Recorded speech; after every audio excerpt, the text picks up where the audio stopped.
Leitura do caderno de informativos, processo civil, STJ, 2020. Técnica de ampliação do colegiado.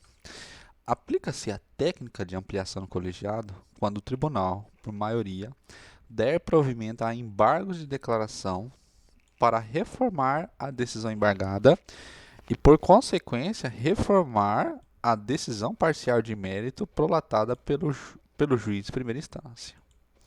Em se tratando de, em se tratando de aclaratórios opostos, embargos declaratórios opostos a acórdão que julga agravo de instrumento, a aplicação de técnica de julgamento ampliado somente ocorrerá se os embargos de declaração forem acolhidos para modificar o julgamento originário do magistrado de primeiro grau, que houver proferido de decisão parcial de mérito.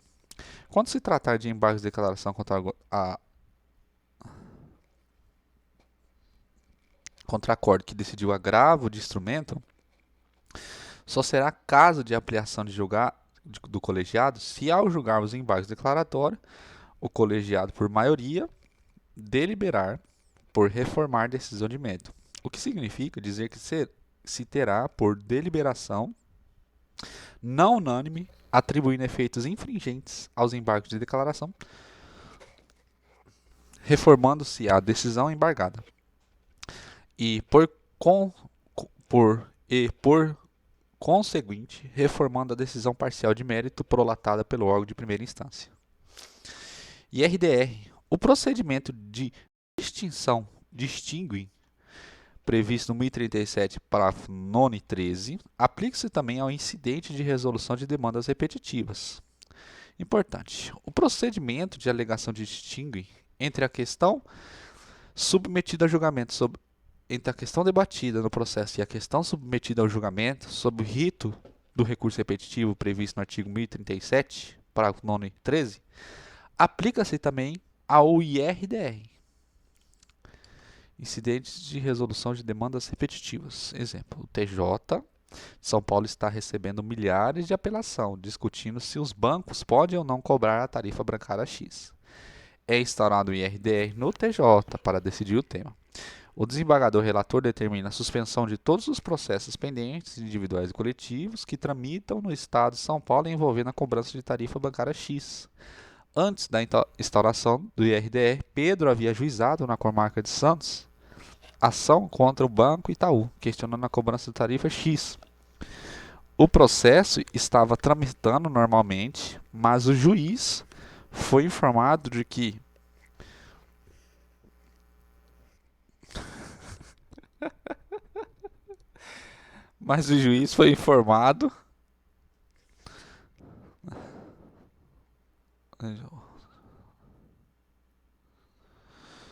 de que o TJ de São Paulo determinou o sobrestamento de todos os processos que tratam sobre o tema. Diante disso, o magistrado proferiu decisão determinando a suspensão do processo envolvendo Pedro e o Banco Itaú. Pedro, contudo, não concorda com essa suspensão. Isso porque a matéria discutida na ação por ele proposta envolve a constitucionalidade da tarifa X e não a sua legalidade. Logo, em seu ponto de vista, um caso diferente daquele seria julgado pelo TJ no IRDR. Pedro poderá interpor imediatamente um agravo de instrumento contra a decisão do juiz? Não. Antes de interpor o agravo de instrumento, Pedro deverá adotar o procedimento de distinção previsto no 1037. Mas esse procedimento foi previsto para os recursos repetitivos. Mesmo assim, ele se aplica também para o IRDR? Sim. Tanto os recursos especiais e extraordinários repetitivos como o IRDR compõem um microsistema de julgamento de questões repetitivas, devendo o intérprete promover, sempre que possível, a integração entre os dois mecanismos que pertencem ao mesmo sistema de formação de precedentes vinculantes. Não há diferença ontológica, nem tampouco justificativa teórica para um tratamento assimétrico diferente. Penhora. É ilegal a decisão judicial que determina a penhora de valores de instituição financeira, no âmbito do processo do qual não era parte, mas funcionou como auxiliar de justiça. A instituição financeira que cumpre a ordem judicial de indisponibilização de saldos encontrados em contas bancárias atua como auxiliar da justiça. A atuação dos auxiliares da justiça é dirigida e orientada pelo juiz da causa, a quem subordina-se e submetem-se mediante regime administrativo, e por isso os auxiliares não têm nenhuma faculdade ou ônus processual, devendo, entretanto, observar os deveres estabelecidos no artigo 77 do CPC. Assim, os auxiliares da justiça podem ser responsabilizados civil, administrativamente ou penalmente pelos danos que causarem em razão do dolo ou culpa. A responsabilidade civil dos auxiliares da justiça deve ser apurada mediante a observância dos princípios do contraditório e ampla defesa, em via processual adequada para sua inclusão como parte. Exemplo, o juiz da terceira vara civil determinou ao Banco Itaú que efetuasse o bloqueio dos valores existentes na conta bancária da empresa Fênix. A instituição financeira cumpriu a ordem e bloqueou 1 milhão. Passados alguns meses, o juiz determinou a transferência do valor bloqueado. O banco respondeu que o dinheiro não existia mais, uma vez que foi retirado por determinação do juiz da quinta vara civil, onde tramitava outra execução proposta contra a Fênix. O juiz da terceira civil entendeu que houve descumprimento de ordem judicial e, em razão disso, determinou a penhora do mesmo valor nas contas do Banco Itaú. O STJ considerou essa determinação foi ilegal. Impenhorabilidade. Os bens de fundação habitacional do Exército, FHE, são impenhoráveis. A Fundação Habitacional do Exército é uma entidade vinculada ao Exército Brasileiro, criada pela Lei 6.855. Ela tem por objetivo facilitar a aquisição das casas próprias para militares e demais associados, além de prestar outras formas de apoio social aos militares. Consórcios, seguros, planos odontológicos, etc. Os bens da fundação são considerados impenhoráveis em razão de 2 motivos. A FHE possui características de autarquia federal e os bens de autarquia são impenhoráveis.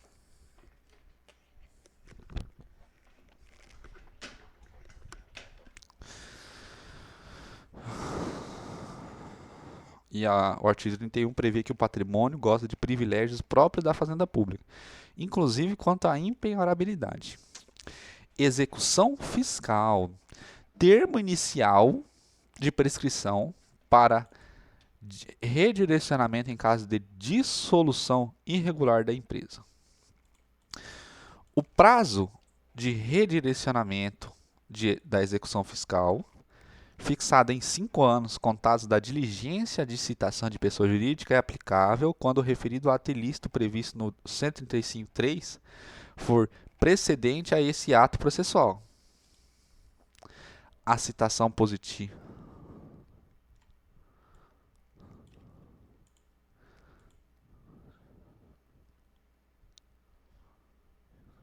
A citação positiva do sujeito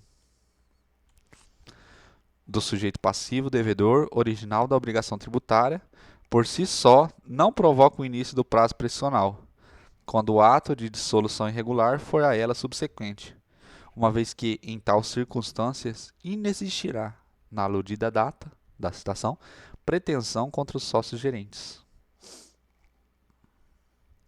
O mero inadimplemento da exação não configura ilícito atribuído aos sujeitos do direito descrito no 135. O termo inicial do prazo prescricional para a cobrança de crédito dos sócios gerentes infratores, nesse contexto, é a data da prática do ato inequívoco indicador do intuito de inviabilizar a satisfação do crédito tributário. Já em curso da cobrança executiva, promovida contra a empresa contribuinte, a ser demonstrado pelo fiscus, nos termos 593, que é a fraude de execução combinado com 185. Presunção de fraude contra a fazenda pública. E, em qualquer hipótese, a decretação da prescrição para o redirecionamento impõe que seja demonstrada a inércia da fazenda pública no lustro que se seguiu a citação da empresa originariamente devedora, ou ao ato inequívoco mencionado no item anterior. respectivamente, nos casos de dissolução irregular precedente ou superveniente à citação da empresa, cabendo às instâncias ordinárias o exame dos fatos e provas atinentes à demonstração da prática de atos concretos na direção da cobrança do crédito tributário no decurso do prazo prescricional. Processo coletivo. O Ministério Público Federal possui legitimidade para propor ação civil pública a fim de debater cobrança de encargos bancários supostamente abusivos praticados por instituições financeiras privadas. O Ministério Público Federal possui legitimidade para propor ação civil pública a fim de debater a cobrança de encargos bancários supostamente abusivos praticados por instituições financeiras privadas. Ação civil pública ajuizada pelo MPF contra diversos bancos privados, pedindo para que seja declarada, é o exemplo, né, abusiva a cobrança da tarifa bancária pela emissão de cheque de baixo valor. As atividades desenvolvidas pelas instituições financeiras, sejam elas públicas ou privadas, estão subordinadas ao conteúdo de normas regulamentares, editadas por órgãos federais e de abrangência nacional. Logo, o cumprimento dessas normas por parte dos bancos é um tema de interesse nitidamente federal, suficiente para conferir legitimidade ao Ministério Público Federal para ajuizamento da ação civil pública. Ação popular. Em regra, o autor pode ajuizar a ação popular no foro do seu domicílio, mesmo que o dano tenha ocorrido em outro local. Contudo, diante das peculiaridades, as ações envolvendo rompimento de barragem de Brumadinho devem ser julgadas pelo juiz do local do fato. Em 2009, houve o rompimento da barragem de Rejeitos, de minérios localizados em Brumadinho. O rompimento resultou em um terrível desastre ambiental e humanitário. Felipe, na condição de cidadão, ajuizou ação popular contra a União, Estado de Minas Gerais e a Vale, pedindo para que os réus fossem condenados a recuperar o meio ambiente degradado, pagar indenização pelos danos causados e pagar multa por dano ambiental. Como o Felipe mora em Campinas, ele ajuizou a ação no foro de domicílio e a demanda foi distribuída na 2ª Vara Federal de Campinas. Ocorre que a 17ª Vara Federal de Minas Gerais existem ações individuais, ação populares e ações civis públicas tramitando contra os mesmos réus e envolvendo pedidos semelhantes a essa ação popular ajuizada em Campinas. Quem é competente para julgar essa ação? O juiz do domicílio do autor ou o juiz do local em que se consumou o dano? O juiz do local onde se consumou o dano, regra geral.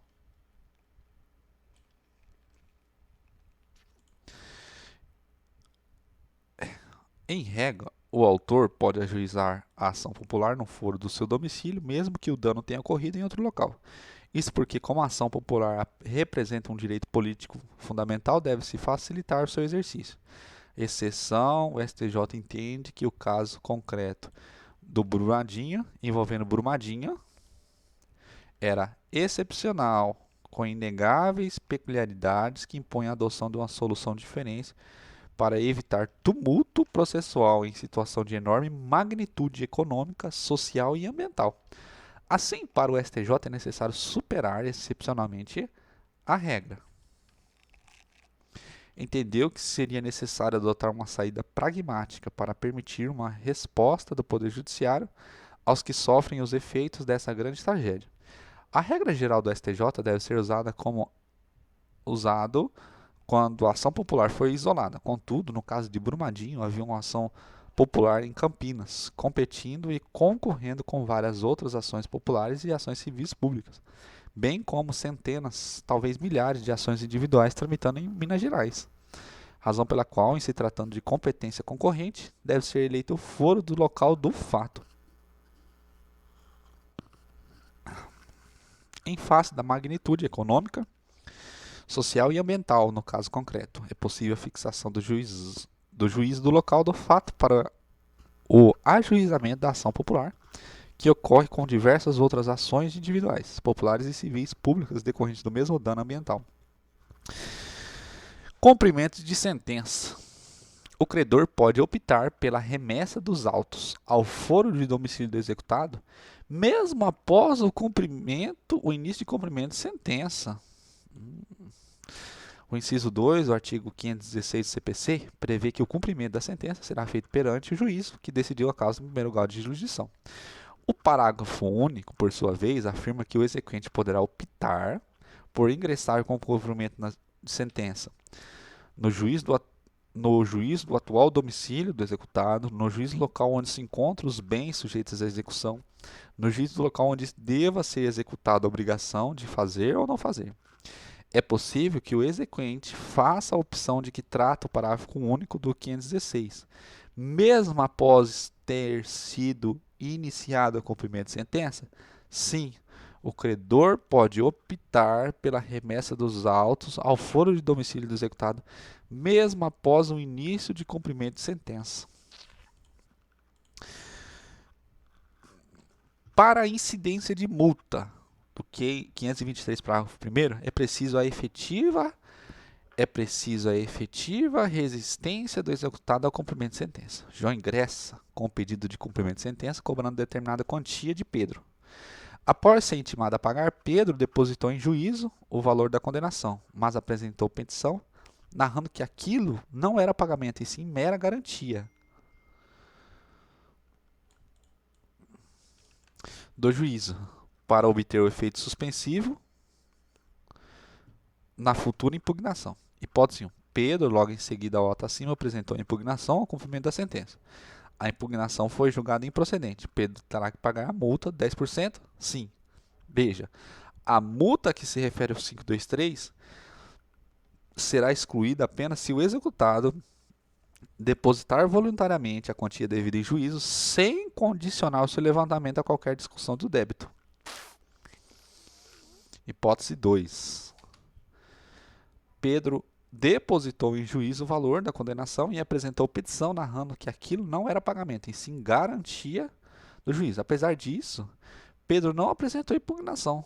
Transcorrido o prazo, como o devedor não ingressou com a impugnação, o credor pediu a expedição de guia para levantamento do valor depositado, o que foi deferido pelo juiz mediante alvará. Pedro terá que pagar a multa dos 10%? Não. Não haverá incidência de multa, mesmo o devedor tendo afirmado que não estava pagando. Isso porque, para incidir a multa, é necessário que haja efetiva resistência do devedor por meio da propositura da impugnação, o que não ocorreu. Assim, considerando o depósito efetuado e a ausência de resistência ao cumprimento de sentença, não se justifica a incidência da multa. Para a incidência da multa do 523, parágrafo 1º do CPC, é preciso a efetiva resistência do executado ao cumprimento de sentença.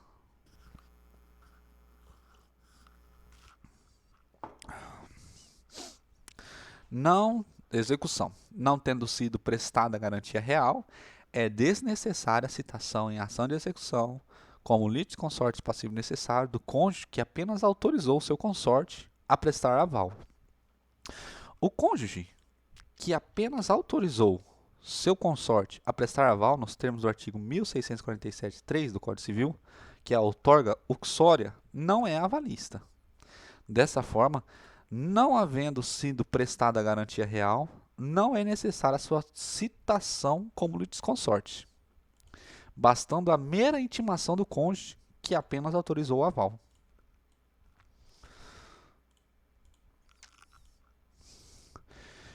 Execução ainda.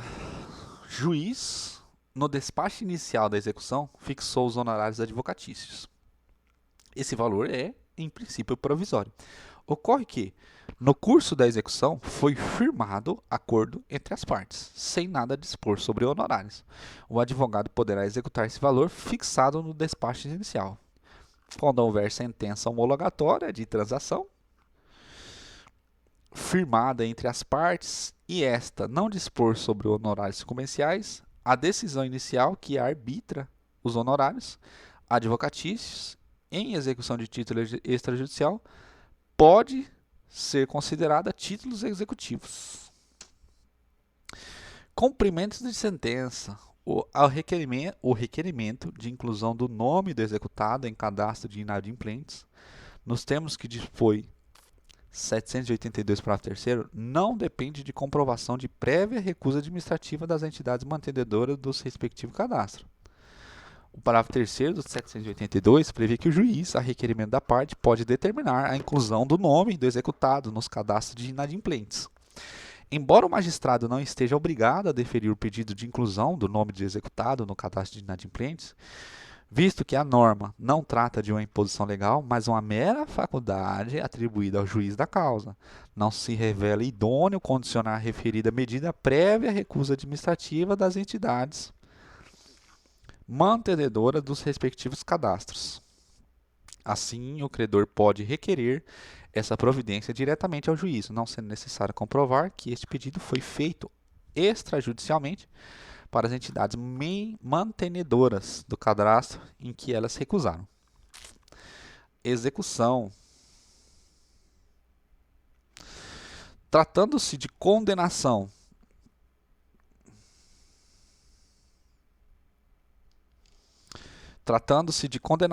ao pagamento de honorários sucumbenciais, não é possível exigir do cônjuge meieiro que não integrou a relação processual da lide originária, a comprovação de que a dívida executada não foi contraída. Tratando-se de condenação ao pagamento de honorários sucumbenciais, não é possível exigir do cônjuge meieiro que não integrou a relação processual de lide originária a comprovação de que a dívida executada não foi contraída em benefício do casal ou de família. Havendo penhora de um bem indivisível, um apartamento, por exemplo, a meação do cônjuge alheio à execução deve recair sobre o produto da alienação do bem. Para impedir que a penhora recaia sobre sua meação, o cônjuge meieiro deve comprovar que a dívida executada não foi contraída em benefício da família. No entanto, tratando-se de dívida proveniente de condenação ao pagamento de honorários sucumbenciais, em demanda do qual o cônjuge meieiro não participou, é inegável o direito deste à reserva de sua meação. Os honorários advocatícios consagram o direito do advogado contra a parte que deu causa no processo, não se podendo exigir do cônjuge meieiro que não integrou a relação processual da lide originária a comprovação de que a dívida executada não foi contraída em benefício do casal ou da família. Exemplo: João ajuizou ação ordinária contra Pedro. João ajuizou a ação originária contra Pedro, tendo pedido sido julgado improcedente. O autor foi condenado a pagar 200 mil de honorários advogados em favor de Pedro. Marcos, advogado de Pedro, ingressou com a execução contra João, cobrando 200 mil. O juiz determinou a penhora de uma da sala comercial que está em nome de João. Raquel, esposa de João, apresentou embargos de terceiros contra esta penhora. Sua cota à parte deverá ser preservada, não sendo necessário que ela comprove que essa dívida contraída foi exclusivamente do marido.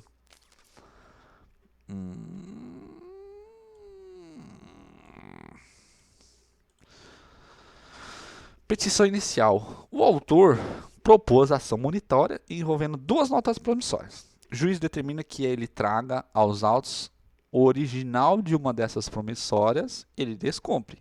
Deverá haver um indeferimento parcial da inicial, prosseguindo o processo contra a outra nota promissória.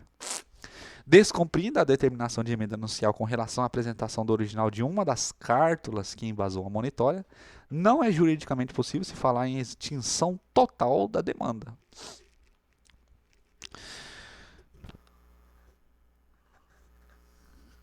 Recursos. A simples referência à existência de feriado local em regimento interno e em Código de Organização Judiciária Estadual não é suficiente para a comprovação de tempestividade de recurso especial. Do 1003, parágrafo 3º. A parte, ao apresentar recurso especial ou extraordinário, tem o ônus de explicar e comprovar que na instância de origem era feriado local ou dia sem expediente forense. Sim, o 1003, parágrafo 3º, trouxe expressamente um dispositivo dizendo que a comprovação do feriado local deverá ser feita, obrigatoriamente, no ato de interposição de recurso. O recorrente comprovará a ocorrência de feriado local no ato de interposição de recurso. Assim, a comprovação da ocorrência do feriado local deve ser feita no ato de interposição do recurso, sendo intempestivo quando interposta fora do prazo previsto na Lei Processual Civil. Imagine que um recurso especial interposto, a parte mencionou que havia no feriado local, mas não juntou qualquer documento comprovando este fato. Ao adotar essa prática, a parte comprovou validamente a existência do feriado local? A mera referência, menção às normas estaduais, é suficiente para comprovar a ocorrência de feriado local? Não. A comprovação da existência de feriado local, que dilate o prazo para interposição de recurso dirigido ao STJ, deverá ser realizada por meio de documentação idônea, não sendo suficiente a simples menção ou referência nas razões recursais. A ocorrência de feriado local, recesso, paralisação ou interrupção do expediente forense deve ser demonstrada no ato de interposição de recurso que pretende seja conhecido por esse tribunal, por documento oficial ou certidão expedida pelo tribunal de origem, não bastando a mera menção ao feriado local nas razões recursais, tampouco a apresentação de documentos não adotados de fé pública.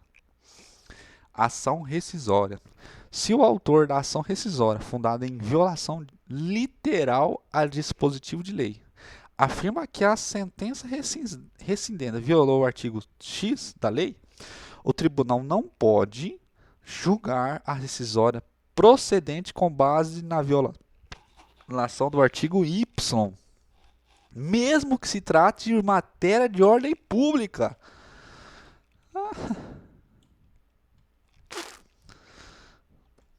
Na ação rescisória, fundada em literal violação de lei, não cabe o reexame de toda a decisão rescindenda para verificar se nela haveria outras violações à lei não alegadas pelo demandante, mesmo que se trate de questão de ordem pública. Quando o autor da rescisória propõe a ação com fundamento na hipótese de violação literal a dispositivo de lei, ele tem o ônus de indicar os dispositivos que foram violados. O tribunal que julgará a rescisória só irá examinar se houve violação do dispositivo indicado, não podendo examinar toda a decisão rescindenda, para verificar se nela havia outra violação literal de disposição de lei não alegadas pelo demandante.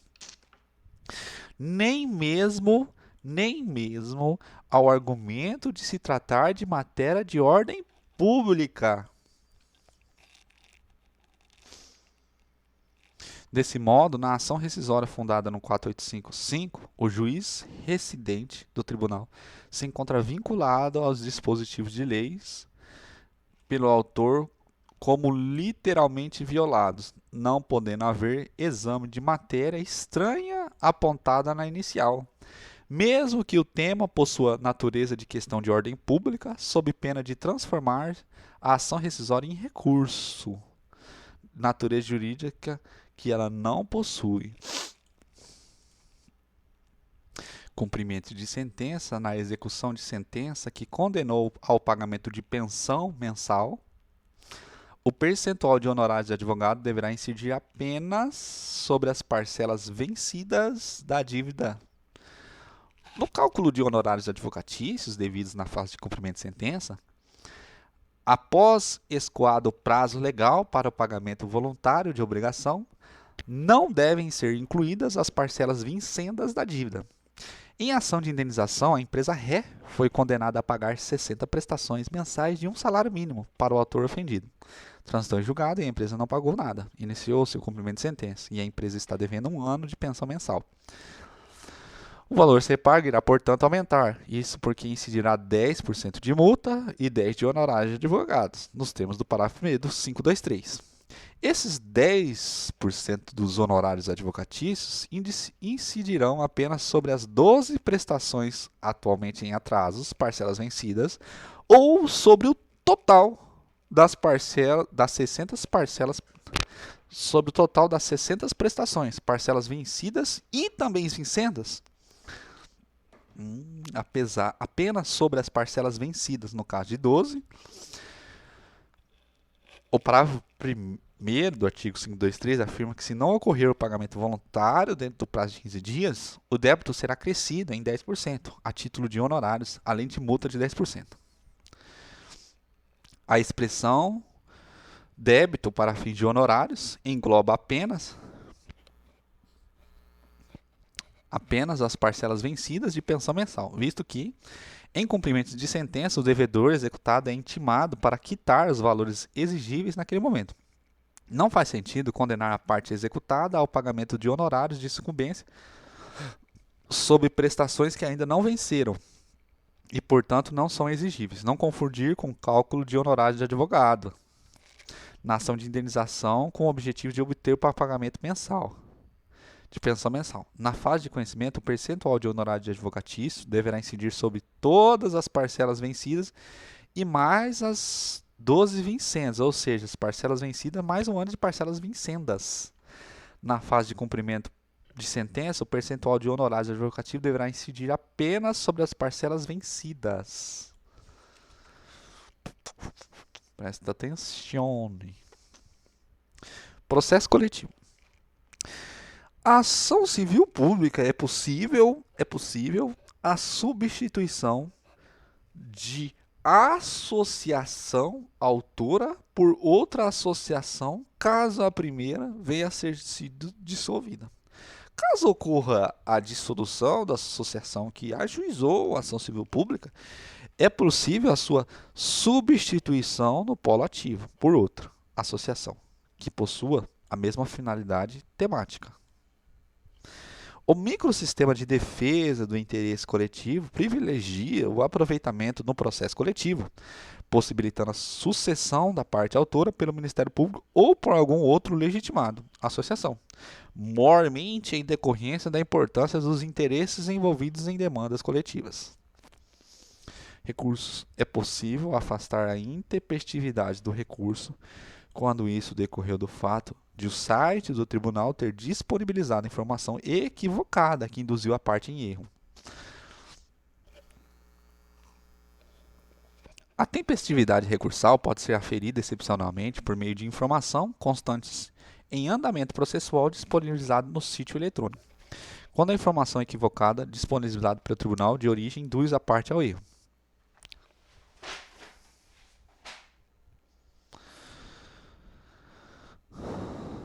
Caso concreto, o TJ do Mato Grosso do Sul negou provimento de uma apelação que havia sido interposta pela parte.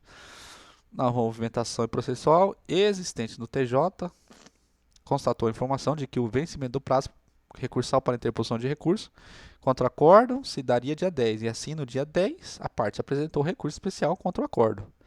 Ocorre que essa informação estava errada, o termo final do prazo era o dia 9, e isso significa que a parte interpôs recurso especial intempestivamente. Vale ressaltar, contudo, que a parte foi induzida a erro pela informação constante no site oficial do TJ.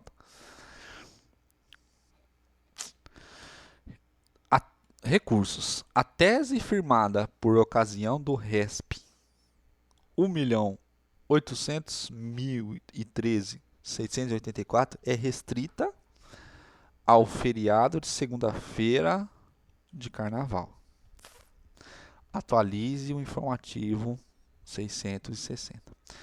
A parte, ao apresentar recurso especial ou extraordinário, tem o ônus de explicar e comprovar que a instância de origem era feriado local ou em dia sem expediente forense? Sim.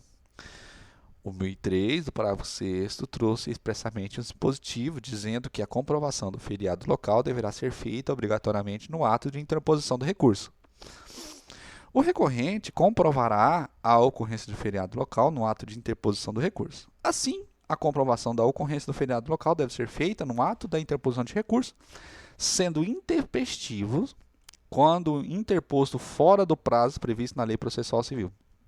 Esse entendimento acima explicado está sujeito a algumas modulações dos efeitos? Em regra, não. Depois da entrada em vigor do CPC de 2015, a comprovação da ocorrência do feriado local deve ser feita no ato de interposição do recurso, sendo intempestivo quando interposto fora do prazo previsto na Lei Processual Civil.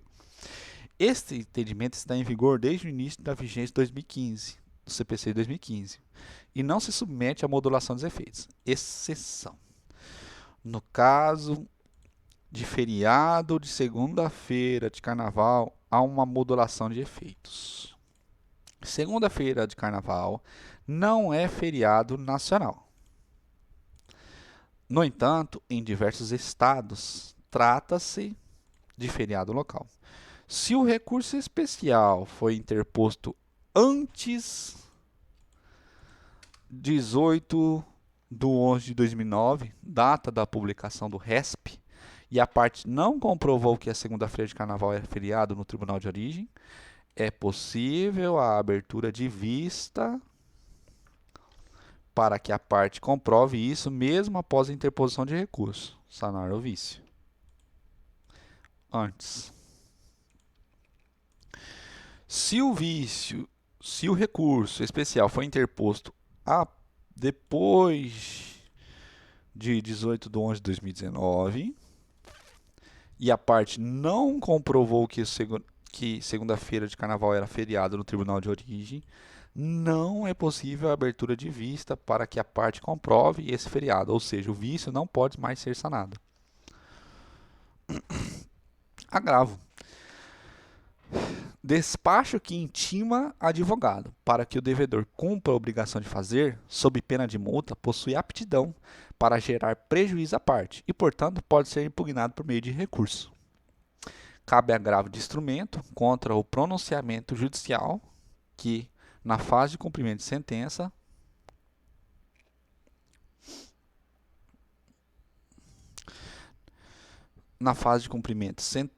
determinou a intimação do executado na pessoa do advogado para cumprir a obrigação de fazer sob pena de multa. Agravo. A multa, em caso de agravo interno declarado manifestamente inadmissível ou improcedente em votação unânime, é revertida em prol da parte contrária. A multa do 1021, parágrafo 4º, tem como destinatário a parte contrária e não o fundo de aparelhamento do Poder Judiciário. Parágrafo 4º. Quando o agravo interno for declarado manifestamente inadmissível ou improcedente em votação unânime, o órgão colegiado, em decisão fundamentada, condenará o agravante a pagar ao agravado multa fixada entre 1 e 5% do valor atualizado na causa.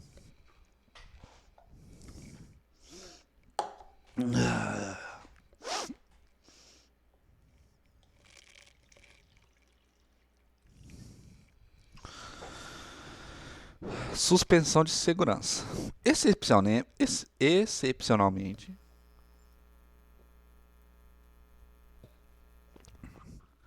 cabe recurso especial contra decisão proferida no âmbito do pedido de suspensão, se estiver em jogo aspectos elementares da dignidade da pessoa humana. Em regra, o STJ afirma que não cabe recurso especial contra a decisão proferida no âmbito de pedido de suspensão. O recurso especial se destina a combater argumentos que digam respeito a exame de legalidade, ao passo que o pedido de suspensão ostentaria juízo político. Caso excepcional, no qual o STJ admitiu o recurso especial, concedeu liminar determinando que o Estado de São Paulo fornecesse banho quente aos presos. O presidente do TJ suspendeu a liminar. Contra essa decisão foi interposto agravo. A Corte Especial do TJ manteve a suspensão da liminar. O STJ admitiu o recurso especial contra esta decisão, tendo em vista que estava em jogo os aspectos elementares da dignidade da pessoa humana. Recurso.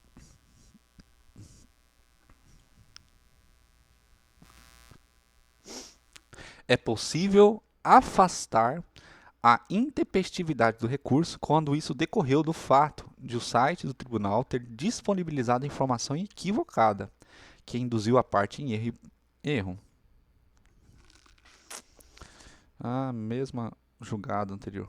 A tese firmada, recurso, por ocasião do julgamento, é restrita ao feriado de segunda-feira local. Eu vou apagar esse trem aqui, pera aí. Por isso que tá grande esse trem. Deixa eu ver se é o mesmo. É o mesmo.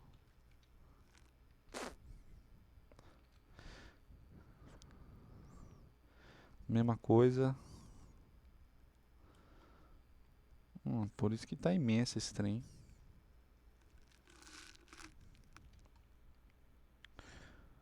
Portanto, pode ser impugnado. Alguns julgados repetidos aqui. Vamos apagar. Mesma coisa. Por isso que ficou imenso esse 2020 aqui do informativo.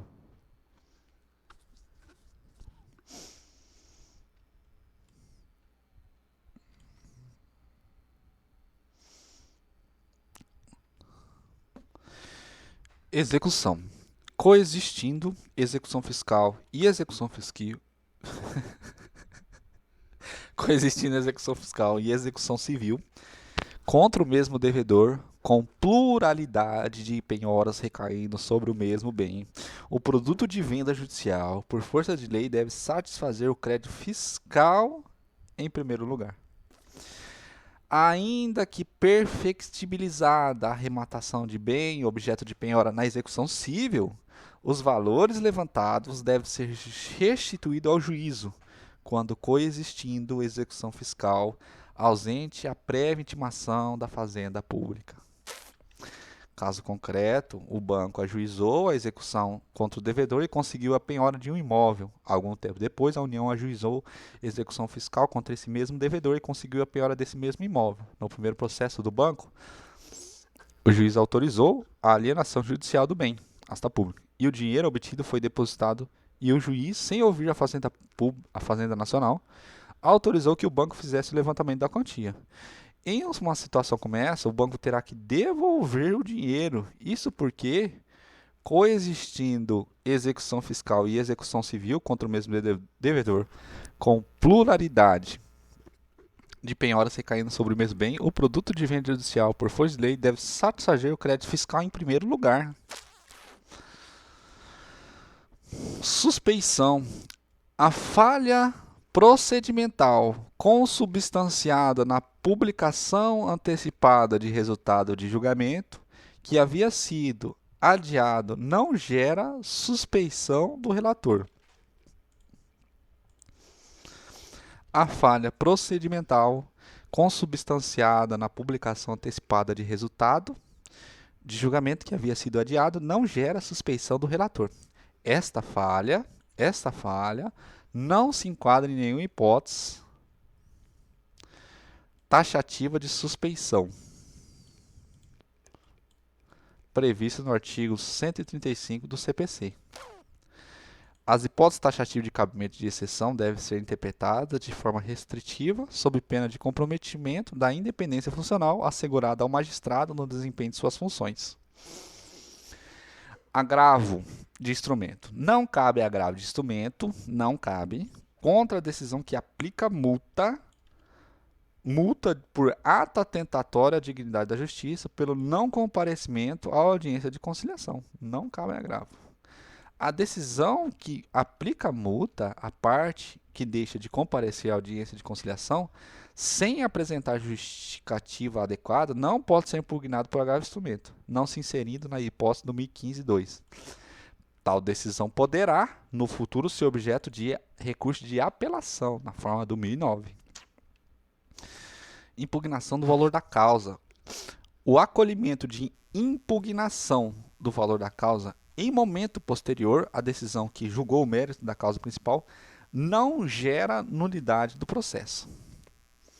A prolação da decisão de acolhimento da impugnação do valor da causa em momento posterior à decisão que julgará o mérito da causa principal constitui mera irregularidade, não gerando prejuízo suficiente para a decretação da nulidade do processo. Considerando o princípio da instrumentalidade, o recolhimento posterior das custas atinge seu objetivo, sem que, para tanto, seja necessária a decretação da nulidade do ato. Não se vislumbra prejuízo suficiente para a parte atingida pela irregularidade. pois o recolhimento das custas pode se dar de forma posterior, tendo por fato de que o princípio da instrumentalidade das formas anda sempre em mãos dadas com o princípio da primazia da resolução do mérito.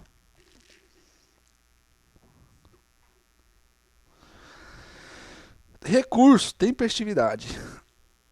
A alegação da ocorrência de ponto facultativo embasada em ato do Poder Executivo Estadual não é capaz, por si só, de comprovar a inexistência de expediente forense para aferição de tempestividade recursal. A existência de feriado, de recesso forense ou ponto facultativo local que ocasione a suspensão do prazo processual necessita de comprovação por documento idôneo, ou seja, cópia da lei, ato normativo ou certidão, exarada por servidor habilitado. A simples juntada de ato emanado pelo Poder Executivo Estadual, lei e decretos estaduais, determinando ponto facultativo nas repartições públicas estaduais, por si só não comprova a inexistência de expediente forense para a aferição da tempestividade do recurso, em razão da desvinculação administrativa e da separação entre os poderes. Desse modo, caberia à recorrente, no momento de interposição recursal, fazer a juntada de documento idôneo, a qual, no caso, consiste no inteiro teor do aviso do Tribunal Estadual, a fim de vincular a decretação do feriado nas repartições públicas estaduais com a suspensão dos prazos pela Corte da Justiça. Julgamento por amostragem de resp e recurso extraordinário.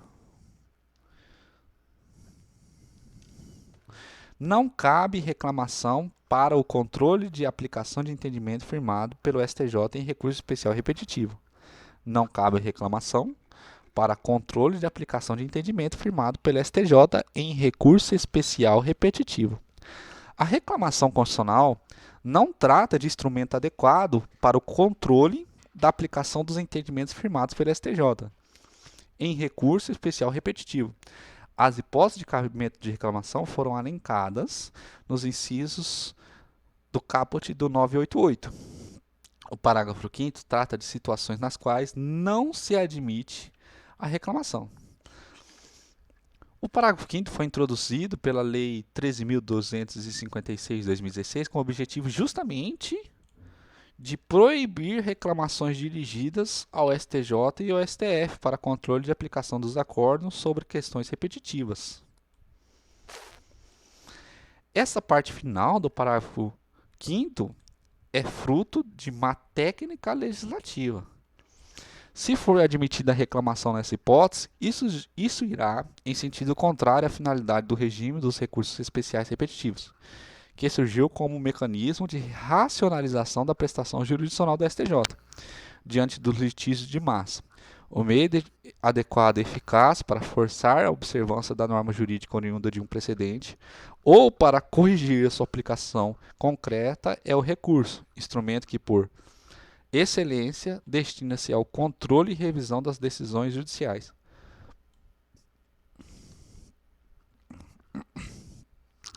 Execução contra a fazenda pública, precatórios. A preferência do parágrafo 2º do artigo 100 não pode ser reconhecida mais de uma vez em um mesmo precatório. O parágrafo 2º do artigo 100 prevê preferência para o pagamento dos precatórios para o titular que se enquadre em uma situação ali prevista. Leitura do parágrafo 2º. Os débitos de natureza alimentícia cujos titulares originários ou por sucessão hereditária tenham 60 anos de idade, ou sejam portadores de doença grave, ou pessoas com deficiências, assim definidos na forma da lei, serão pagos com preferência sobre todos os demais débitos, até o valor equivalente ao triplo fixado em lei, para fim do disposto do parágrafo 3º deste artigo, admitido o fracionamento para esta finalidade, sendo que o restante será pago na ordem cronológica de apresentação de precatório. A preferência autorizada pela Constituição não pode ser reconhecida duas vezes em um mesmo período de precatório, porque isso implicaria, por via oblíqua, a extrapolação do limite previsto na norma constitucional. Aliás, o próprio parágrafo segundo revela que, após o fracionamento para a preferência, eventual saldo remanescente deverá ser pago na ordem cronológica apresentada do precatório.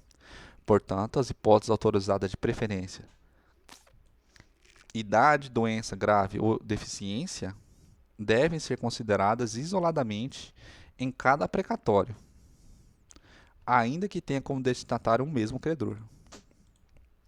Processo coletivo. A decisão em mandado de segurança coletivo impetrado por associação beneficiada. A decisão em mandado de segurança coletivo impetrado por associação beneficia todos os associados, sendo irrelevante a filiação ter ocorrido após a sua impetração.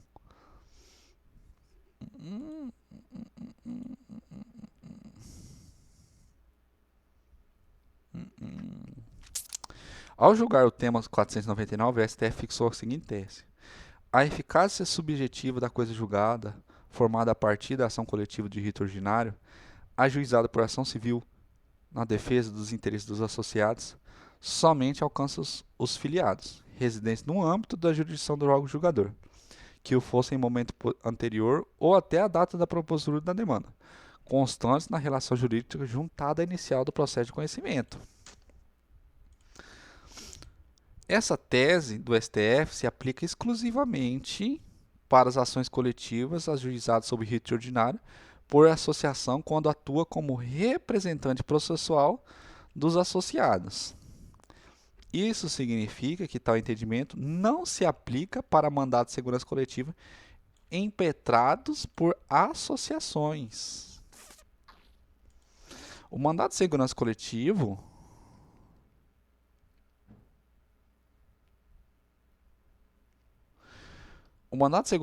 configura hipótese de substituição processual, por meio do qual o impetrante, no caso de associação, atua em nome próprio, defendendo direito alheio, pertencentes aos associados ou parte deles, sendo desnecessária para a implementação do mandambus apresentação de autorização dos substitutos ou mesmo lista nominal. Por tal razão, os efeitos da decisão proferida em mandado de segurança coletivo beneficiam todos os associados, em parte deles, cuja situação jurídica seja idêntica àquela tratada no deciso, sendo irrelevante se a filiação ocorreu após a impetração do itre.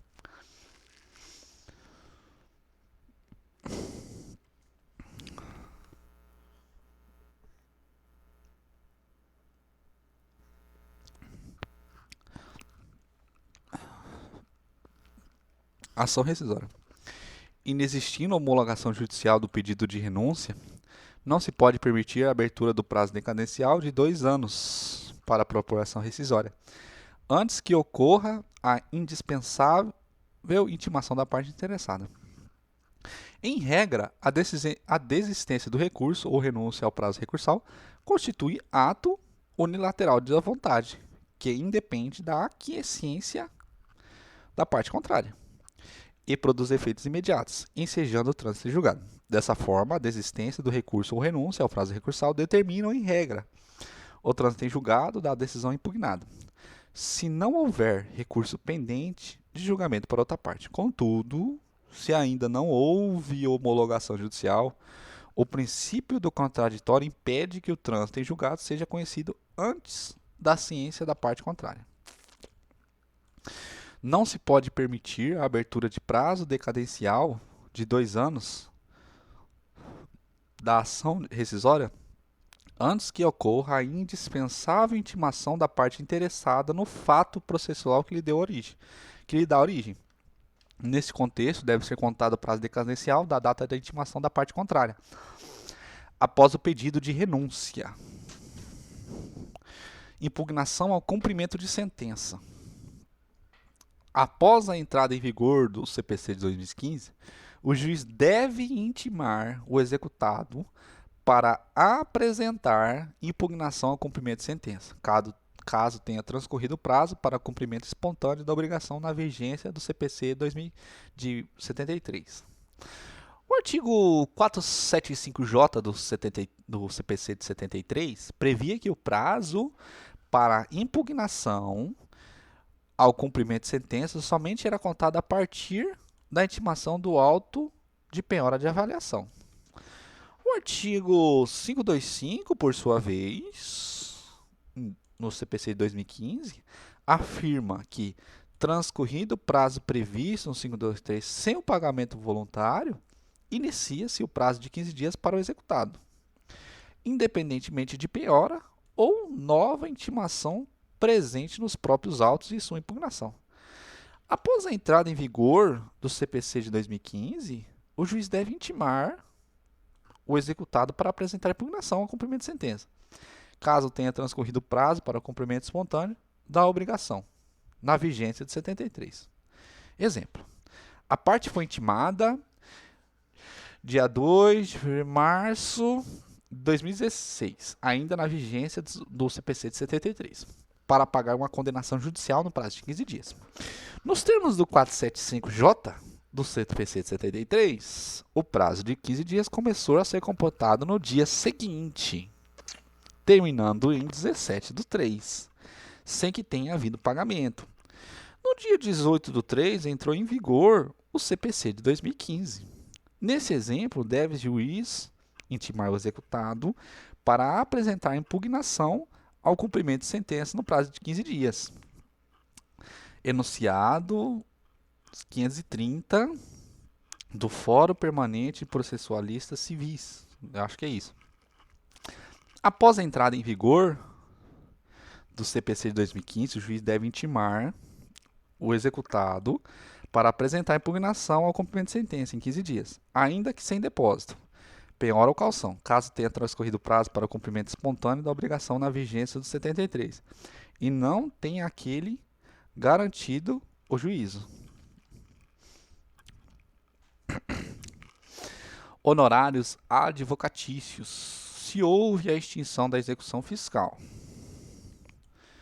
a pedido do exequente, mas o crédito tributário permanece sendo discutido judicialmente em outra demanda, os honorários advocatícios devem ser arbitrados por apreciação equitativa. Nos casos em que o acolhimento de pretensão não tenha correlação com o valor da causa, ou não se observe proveito econômico à extinção sem resolução do mérito da execução fiscal, os honorários de sucumbência devem ser arbitrados por apreciação equitativa, com observância dos critérios do parágrafo 2º e 3º do CPC. Caso concreto: o município ajuizou execução fiscal contra a empresa. A executada informou que o débito cobrado está sendo discutido em ação declaratória em tramitação, no qual foi proferida a sentença e o acordo suspendendo a exigibilidade do crédito tributário, estando aguardando apenas o julgamento de recurso extraordinário. Diante disso, o município pediu a desistência da execução com a extinção do processo em julgamento de mérito. Nessa situação, os honorários advocatícios deverão ser fixados com base no parágrafo 3º, mas não com base no parágrafo 3º, mas sim com fundamento no parágrafo 8º. Isso porque a extinção de execução fiscal não acarreta impacto direto na questão de fundo, vez que o crédito tributário é ainda objeto de controvérsia judicial na outra ação. Olha o que diz o parágrafo 8º. Nas causas em que for inestimável ou irrisório o proveito econômico, ou ainda, quando o valor da causa for muito baixo, o juiz fixará o valor dos honorários por apreciação equitativa, observando o disposto no inciso do parágrafo 2º. São penhoráveis os valores oriundos de empréstimos consignados, salvo se o mutuário comprovar que os recursos são necessários à sua manutenção e de sua família. Os valores oriundos de empréstimos consignados em folha de pagamento depositados em conta bancária do devedor não gozam de proteção de impenhorabilidade atribuídos aos salários, proventos e pensões. Não se aplica, neste caso, o 833 do CPC. São impenhoráveis os vencimentos, subsídios, os soldos, os salários, as remunerações, os proventos de aposentadoria, as pensões, os pecúlios e os montepios, bem como as quantias recebidas por liberalidade de terceiros e destinada ao sustento do devedor e de sua família, os ganhos de trabalhador autônomos e os honorários de profissional liberal, ressalvados parágrafo 2º. Assim, a quantia decorrente de empréstimo consignado, embora seja descontada diretamente na folha de pagamento do mutuário, não tem caráter salarial, sendo em regra passível de penhora. A proteção da empenhorabilidade ocorre somente se o mutuário devedor comprovar que o recurso oriundo de empréstimo consignado são necessários à sua manutenção e à sua família. Procedimentos especiais, embargos de terceiro. Não são cabíveis embargos de terceiro para desconstituir decisão judicial que permite a averbação de protesto na matrícula do imóvel. O protesto contra a alienação de bens é uma medida judicial por meio do qual o promovente comunica a terceiros interessados que ele entende possuir direito sobre o imóvel. Mesmo que o protesto tenha sido registrado na matrícula do imóvel, o único efeito produzido é de comunicar aos interessados na aquisição de bem que algum alega possuir direito sobre este bem. O protesto não acrescenta nem diminui os direitos do promovente. Ele é unilateral e apenas dá ciência sobre a manifestação do promovente.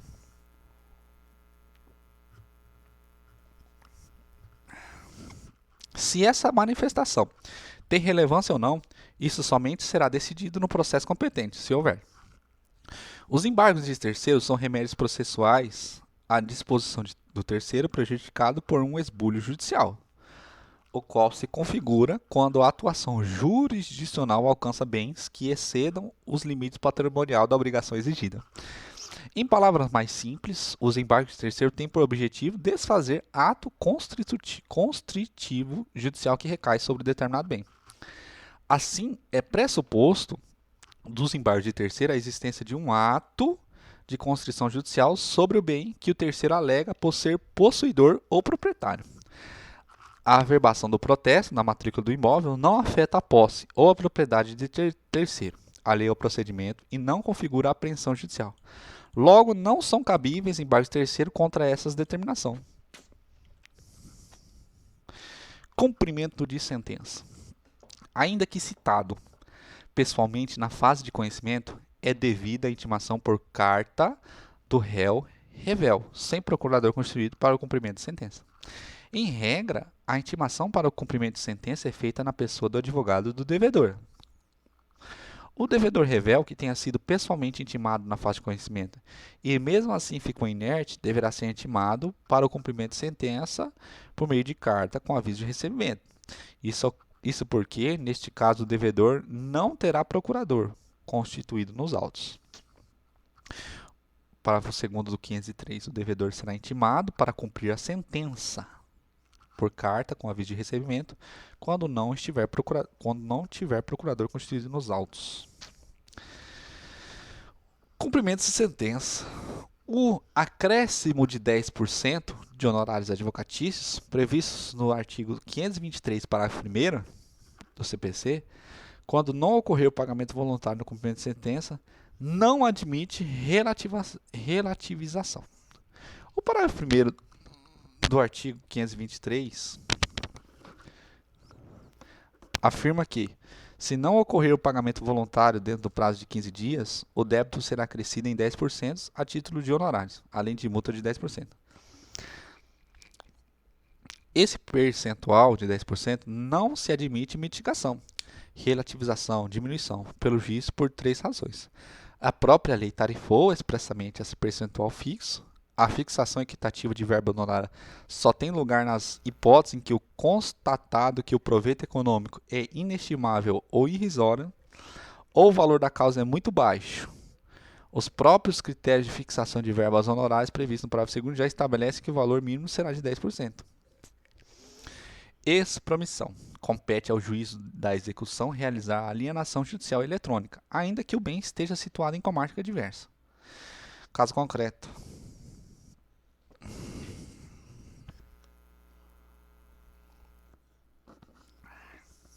A empresa Itapal Italpa estava sendo executado em processo que tramita em Comarca do Belo Horizonte.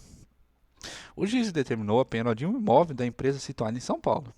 O CPC determina que, se não for realizada a adjudicação ou a alienação por iniciativa particular, deverá ser feita a alienação por meio de leilão judicial.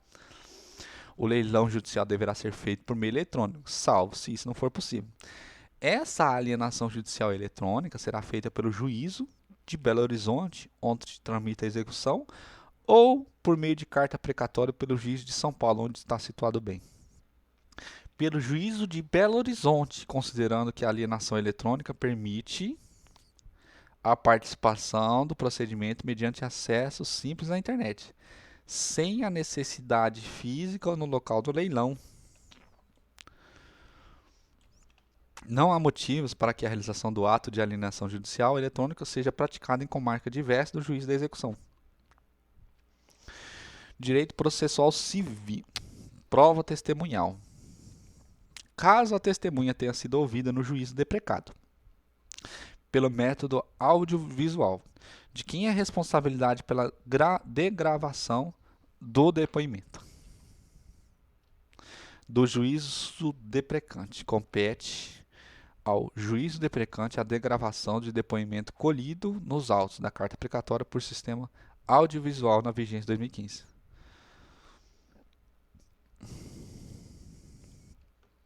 Na vigência do CPC de 2015, a colheita de prova testemunhal por gravação passou a ser um método convencional, comum, regra geral, ficando a degravação prevista apenas para as hipóteses excepcionais, em que os autos físicos forem interpostos recurso, sendo impossível o envio de documentação eletrônica. Em caso de precatória inquiritória, a gravação dos depoimentos colhidos em audiência pelo método audiovisual é suficiente para a devolução da carta adequadamente cumprida. Na hipótese excepcional de se demonstrar necessária a degravação, deverá ser realizado pelo juiz deprecante ou pela parte interessada.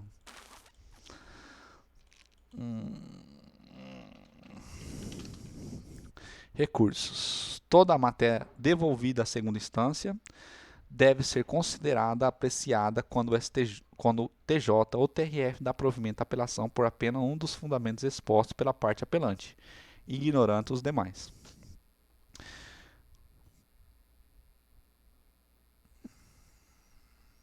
Considera-se pré-questionados os fundamentos adotados nas razões de apelação e desprezados no julgamento de respectivo recurso, desde que interposto recurso especial, sejam reiterados nas contras-razões da parte vencedora. Execução. É possível a penhora de cotas sociais do sócio por dívida particular por ele contraída, ainda que de sociedade empresária em recuperação judicial. Não há vedação para a penhora de cotas sociais de sociedade empresária em recuperação judicial, já que não enseja necessariamente a liquidação da cota.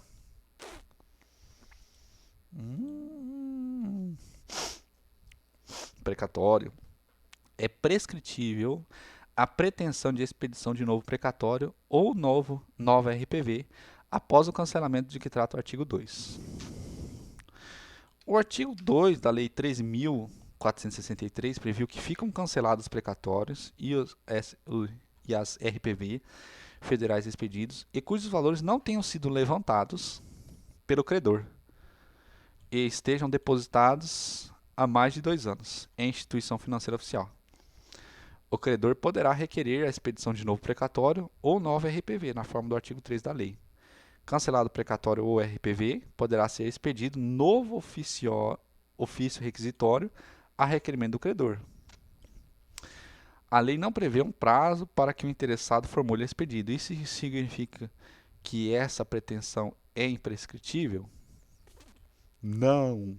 A pretensão de expedição de novo precatório ou RPV após o cancelamento de que trata o artigo 2 prescreve em 5 anos nos termos do artigo 1 do decreto 20.910.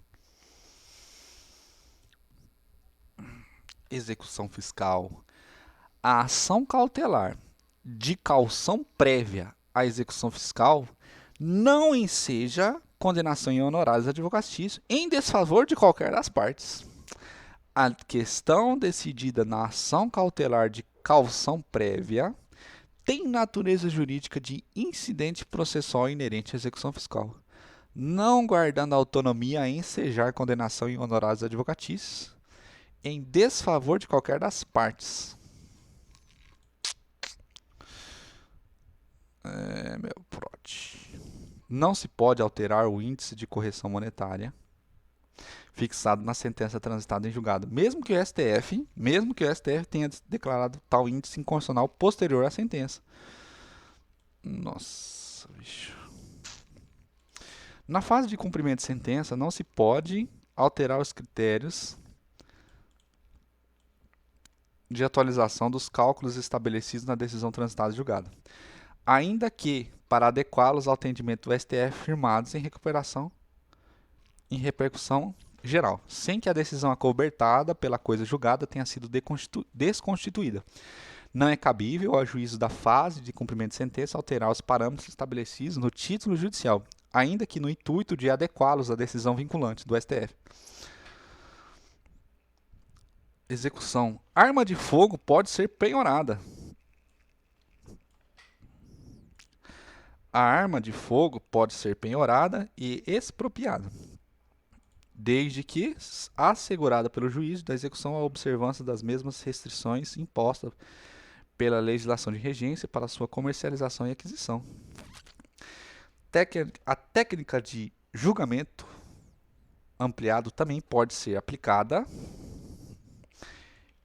a embargos de declaração opostos contra acórdão que julgou a apelação, desde que cumpridos os demais requisitos.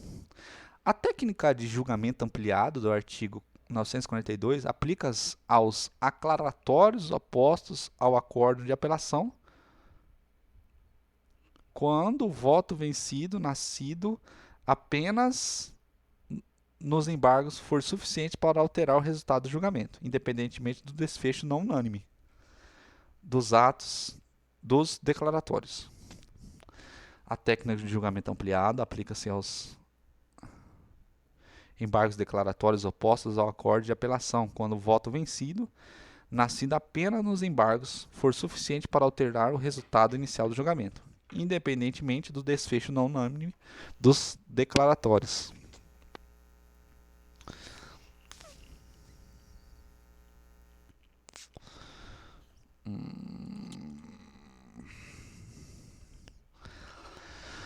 O redirecionamento da execução fiscal contra os sócios independe do trânsito em julgado da sentença penal condenatória em crime falimentar. É possível redirecionamento da execução fiscal contra o sócio gerente da pessoa jurídica originalmente executada pela suposta prática de crime falimentar, mesmo que não tenha havido ainda o trânsito julgado da sentença penal condenatória.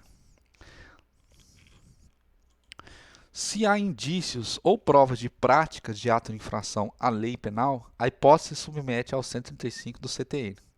Importante acrescentar que, mesmo a eventual absolvição em ação penal não conduz necessariamente à revogação de redirecionamento, pois o ato pode não constituir ilícito penal e, mesmo assim, continuar a representar infração à lei civil, comercial, administrativa, independência das esferas civil, lato sensu e penal.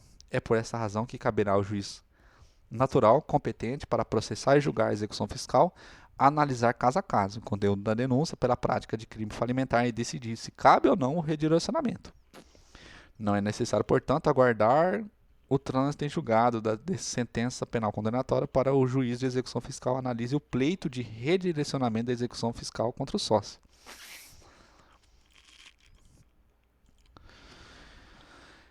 Redirecionamento de execução fiscal para a cobrança de créditos tributários à incorporadora sem alteração da CDA, em caso de sucessão empresarial não oportunamente informada ao fisco.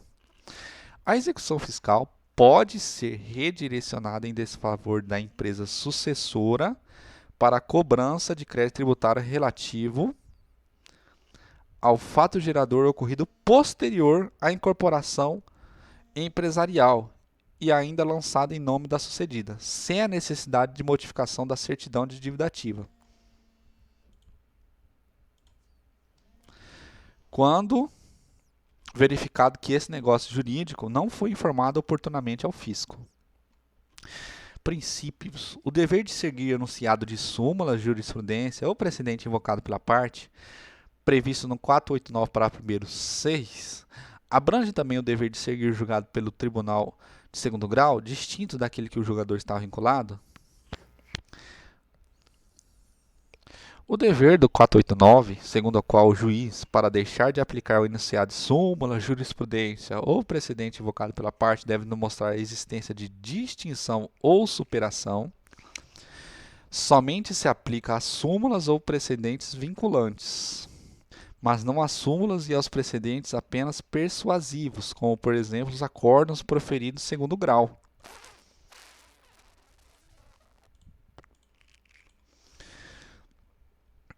Distintos daquele que o julgador está vinculado. São elementos essenciais da sentença. Não se considera fundamentada qualquer decisão judicial, seja ela interlocutória, sentença ou acordo, que deixar de seguir enunciado de súmula, jurisprudência ou precedente invocado pela parte, sem demonstrar a existência de distinção no caso, em julgamento ou superação do entendimento. Competência, outros temas. Compete às turmas que compõem a segunda sessão do STJ, especializadas em direito privado, apreciar recurso em que se discute ressarcimento pelos descontos de mensalidade de plano de saúde cobrados em faturas de energia elétrica.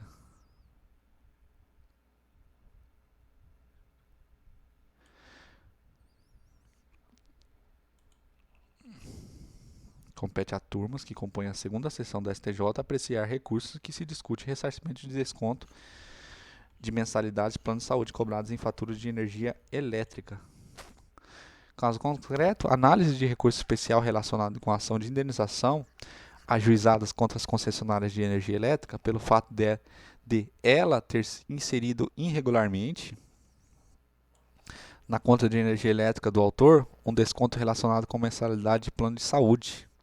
Essa discussão versa claramente sobre direito obrigacional privado, sobre responsabilização de empresa privada e de concessionária de serviço público, pela cobrança indevida de prestações alusivas a plano de saúde. Não se trata de discussão que envolva matéria afetada ao regime jurídico administrativo. Logo, a competência é das turmas da segunda sessão, especializada em direito privado, e não das turmas de primeira sessão, que aprecia matéria de direito público. Inversão do ônus da prova. A inversão do ônus da probatório leva consigo o custeio da carga invertida, não como dever, mas como simples faculdade, sujeita às consequências processuais advindas da não produção de prova. Quanto à inversão do ônus da prova, o artigo 373, parágrafo 1º, em perfeita sintonia com a Constituição, reproduz na relação processual a transição da isonomia formal para a isonomia material. Não se trata de prerrogativa judicial irrestrita, pois depende, ora, de previsão legal, direta ou indireta, como os consecutários do princípio da precaução. Ora, na sua falta de peculiaridades da causa, associadas quer à impossibilidade ou excessivo custo ou complexidade de cumprimento do encargo probante, quer a maior capacidade de obtenção da prova pela parte contrária. Naquela hipótese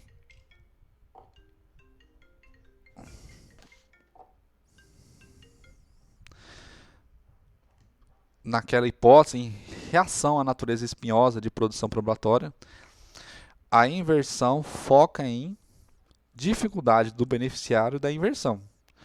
Nesta prestigia a maior facilidade, para tanto, do detentor da prova do fato contrário. Qualquer elemento probatório, pontualmente ou todos eles conjuntamente, pode ser objeto de decretação de inversão, desde que haja adequada fundamentação judicial. A alteração op legis ou op judice da sistemática probatória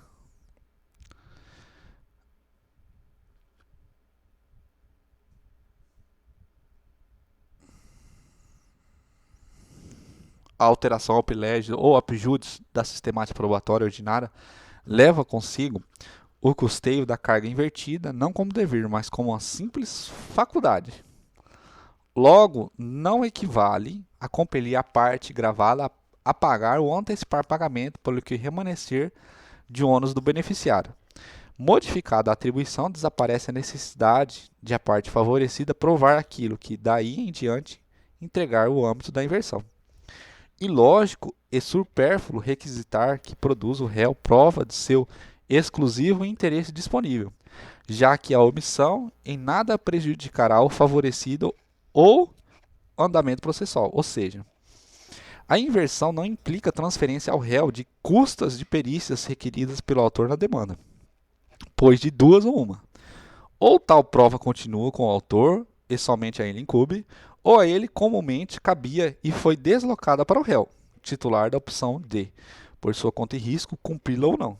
Claro, se o sujeito titular do ônus invertido preferir não antecipar os honorários periciais, refere a seu encargo probatório, presumir-se-ão verdadeiras alegações de outra parte.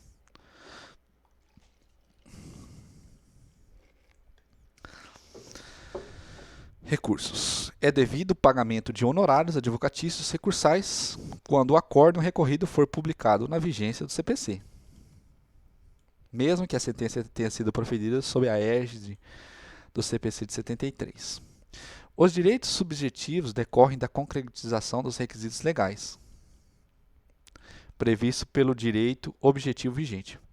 Eventual direito aos honorários advocatícios recursais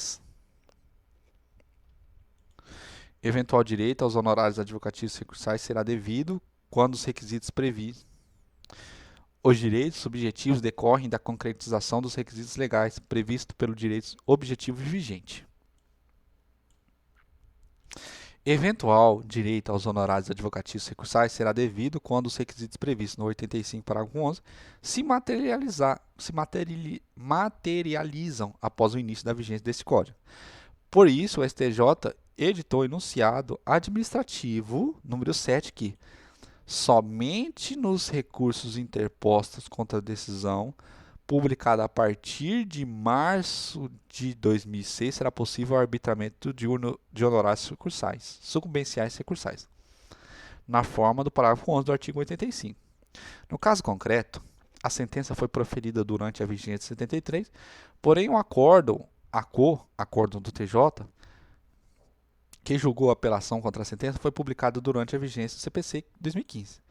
A parte interpor recurso especial contra esse acordo e o STJ, ao negar o provimento do recurso, o deverá condenar o recorrente ao pagamento de honorários advocatícios recursais, considerando que no momento da publicação do acordo recorrido, acordo do TJ, os requisitos do 85, parágrafo 11 estavam em vigor. Processo coletivo, juizados especiais. Não é possível ajuizar cumprimento de sentença nos juizados especiais da Fazenda Pública para executar individualmente título judicial, oriundo da ação coletiva, ainda que o valor individual cobrado seja inferior a 60 salários mínimos. Não é possível ajuizar cumprimento de sentença nos juizados especiais da Fazenda Pública para executar individualmente título judicial oriundo de ação coletiva, ainda que o valor individual cobrado seja inferior a 60 salário mínimo. Caso concreto. Uma ação coletiva que envolveu milhares de servidores públicos de Santa Catarina tramitou na Vara da Fazenda Pública e foi julgada procedente. Um dos servidores formulou pedido de cumprimento individual de sentença. Ocorre que esse pedido de execução foi feito nos juizados especiais da Fazenda Pública e não na Vara da Fazenda Pública. O argumento do autor foi do que o valor da execução individual era inferior a 60 salários mínimos. O STJ afirmou que essa execução individual de sentença coletiva não poderia tramitar no juizado. Não é possível propor nos juizados especiais da Fazenda Pública a execução de títulos executivos formados em ação coletiva que tramitou sob o rito ordinário, assim como impor o rito sumaríssimo da Lei 12.153 ao juiz comum de execução. O artigo 2 da Juizados Especiais da Fazenda Pública afirma que não se inclui na competência de juizados especiais da Fazenda Pública as demandas sobre direitos ou interesses difusos e coletivos, o que é argumento suficiente para excluir a competência executória de sentenças exaradas em ação coletivas. A Lei dos Juizados Especiais da Fazenda Pública e as respectivas normas de aplicação subsidiária determinam que os juizados especiais da Fazenda Pública têm competência para apreciar apenas as execuções de seus próprios julgados ou títulos extrajudiciais. Lei 12.153. É aplicável princípios ao INSS a multa prevista no 334, parágrafo 8º, quando a parte autora manifestar interesse na realização da audiência de conciliação e a autarquia não comparecer no feito, mesmo que tenha manifesto seu desinteresse previamente. A nova legislação processual civil instrumentaliza a denominada justiça multiportas, incentivando a solução consensual dos conflitos, especialmente por meio das modalidades de conciliação e mediação. O artigo 334 CPC estabelece a obrigatoriedade da realização de audiência de conciliação ou mediação após a citação do réu. Não comparecendo ao INSS a audiência de conciliação, inevitável a aplicação de multa prevista no 334, parágrafo 8º, que estabelece que o não comparecimento injustificado do autor ou do réu à audiência de conciliação é considerado ato atentatório à dignidade da justiça e será sancionado com multa de até 2% da vantagem econômica pretendida ou do valor da causa revertida em favor da União ou do Estado. Qualquer interpretação que relative esse dispositivo será um retrocesso da evolução do direito pela via jurisdicional e um desserviço à justiça. Quando há pluralidade de réus, a data da primeira citação válida é o termo inicial para a contagem de juros de mora. Segundo o 240 do CPC, a citação válida do réu constitui mora do devedor, ressalvadas as hipóteses previstas no 397 e 398. E se houver mais de um réu e eles forem citados em datas diferentes? Neste caso, qual será considerado o momento em que eles estarão constituindo em mora? A da data primeira ou da última citação? A data da primeira, nos termos do 280. Todos os devedores respondem pelo júri de mora, ainda que em ação tenha sido proposta somente contra um, mas o culpado responde aos outros pela obrigação acrescidas. Código Civil. Isso vale mesmo que a obrigação não seja solidária.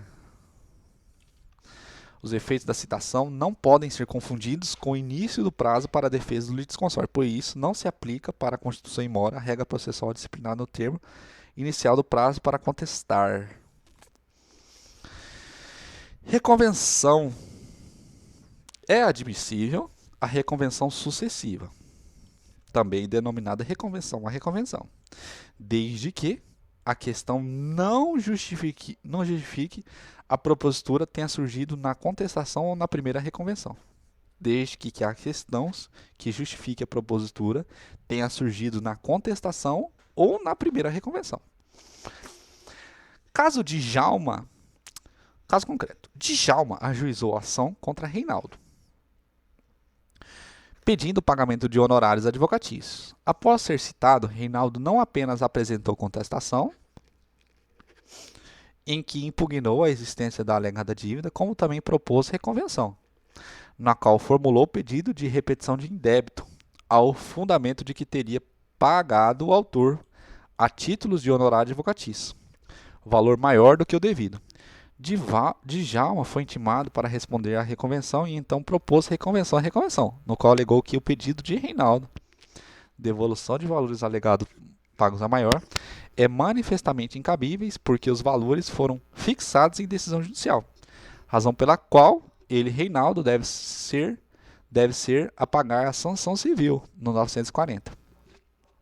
A reconvenção sucessiva foi liminarmente indeferida pelo juiz sob o fundamento de que não existiria autorização legal para o seu manejo. O STJ não concordou com a decisão do juiz e afirmou que o sistema processual brasileiro admite reconvenção sucessiva, reconvenção a reconvenção, desde que o seu exercício tenha sido tornado viável a partir da questão suscitada na contestação ou na primeira reconvenção. Sob a vigência do CPC de 73, a doutrina se posicionou majoritariamente pela possibilidade da reconvenção a reconvenção, desde que a questão justifique a propositura da reconvenção sucessiva, tenha como origem a contestação ou a primeira reconvenção. O entendimento permanece o mesmo com o CPC de 2015. Aliás, o CPC de 2015 reforçou essa possibilidade, porque agora o autor reconvido é intimado para apresentar resposta e não mais contestação. A palavra resposta é mais ampla e abrange também nova reconvenção. Outro argumento está no fato do parágrafo 6º do 702. Proibiu expressamente reconvenção a reconvenção apenas nas hipóteses de monitória, razão pela qual houve silêncio eloquente quanto às demais hipóteses, relevando que é possível. Processo coletivo. Não é cabível a requisição da averbação de inquérito civil no registro imobiliário pelo Ministério Público, com fixação de prazo para o seu cumprimento. Caso concreto. O promotor de justiça instaurou um inquérito civil para apurar suposto loteamento irregular. O membro do parquê requisitou ao oficial registrador que fizesse a averbação do inquérito civil na matrícula do imóvel relacionado, assinalado o prazo para o cumprimento. O registro recusou-se a fazer. O STJ afirmou que o procedimento adotado pelo MP estadual não foi adequado. Caberia ao Ministério Público Estadual requerer a averbação do inquérito civil no registro imobiliário e ao oficial registrador, conforme seu entendimento. Poderia suscitar dúvida ao juiz competente em consonância com o procedimento disciplinar 198.207 da Lei 6.015.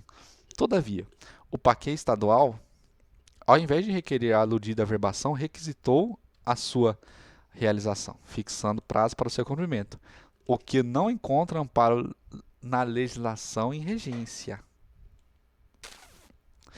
Em que pesem a importância de dar publicidade à população acerca de eventuais irregularidades em parcelamentos, a fim de proteger terceiros de boa-fé, adquirentes de suas frações e contribuir para a ordenada ocupação do solo, há que se observar o devido processo legal, assegurado no artigo 5º, 54 da Constituição, tal como previsto na Lei 6.015.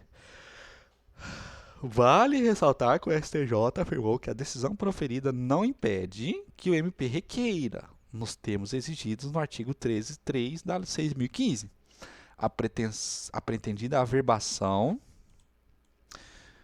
no registro imobiliário, podendo o oficial registrador, se for o caso, suscitar dúvida ao juiz competente, observando então o procedimento legal previsto no 198 a 207 da Lei 6.015. Procedimento que, no caso, restou inviabilizado pelo órgão ministerial ao formular requisição da averbação, com fixação de prazo para o seu cumprimento. Lei 6.015 é a Lei de Registros Públicos. Ação de exigir contas. Se proferida, transitado e executada a sentença que julgou a primeira fase da ação de prestação de contas, na vigência do CPC de 73, adquire o vencedor o direito de exigir que sejam elas prestadas e apuradas na forma da lei revogada.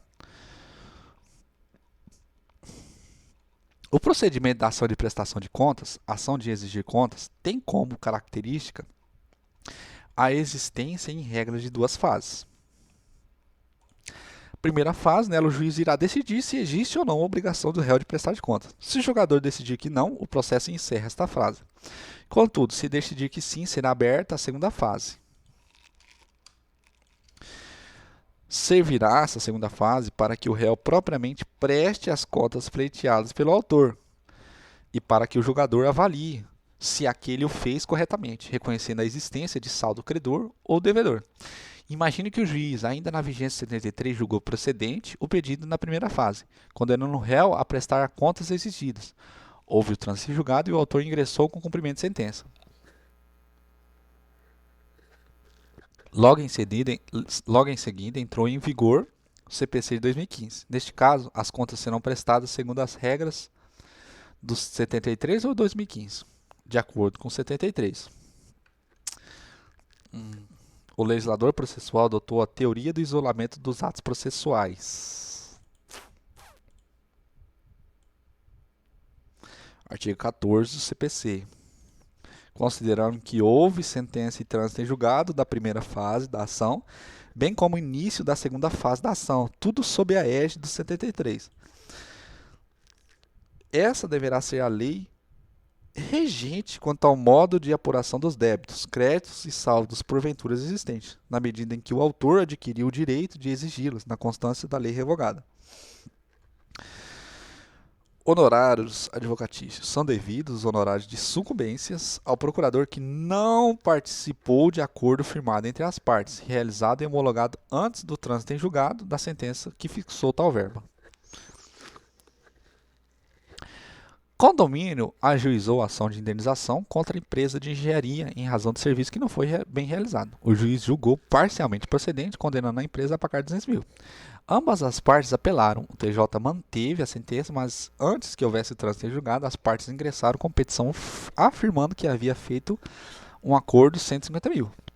O ponto controverso é o que o condomínio foi representado por Juliana, nova advogada que participou apenas do acordo e cuja procuração revogou o mandato que havia sido otorgado ao advogado anterior, Pedro, que ajuizou e acompanhou a ação. Pedro peticionou nos autos requerendo que fosse preservado o valor que ele teria direito de receber a título de honorários advocatícios sucumbenciais, definidos na sentença condenatória, 10% de 200 mil. A sentença homologou o acordo firmado entre as partes, 150 mil, e indeferiu o pedido de Pedro, deixando expressamente consignado que como o acordo foi apresentado antes do trânsito em julgado de sentença, não haveria que se falar em honorários sucumbenciais. Pedro tem direitos aos honorários? Sim. O acordo firmado entre as partes, sem a concordância do advogado, não pode atingir o direito desse profissional de receber honorários advocatícios fixados na sentença judicial, desde que já tenha transitado em julgado. No caso, a despeito de não ter havido trânsito em julgado de sentença que fixou os honorários, existem peculiaridades que permitem concluir ser possível a manutenção dos honorários. Em primeiro lugar, a sentença condenou a empresa ao pagamento de 10% de honorários advocatícios sucumbenciais. A condenação que foi mantida pelo TJ e pelo estava prestes a transitar julgado, não fosse pelo fato de as partes terem, neste meio tempo, atravessado o pedido de homologação de acordo extrajudicial, que sequer fez menção ao pagamento de qualquer verba honorária, com a participação de nova advogada constituída nos autos, o que revogou automaticamente a anterior procuração, otorgada pelo condômino. Dadas as particularidades da situação, convém reconhecer o direito autônomo do advogado ao recebimento de verba honorária estabelecidas na sentença condenatória.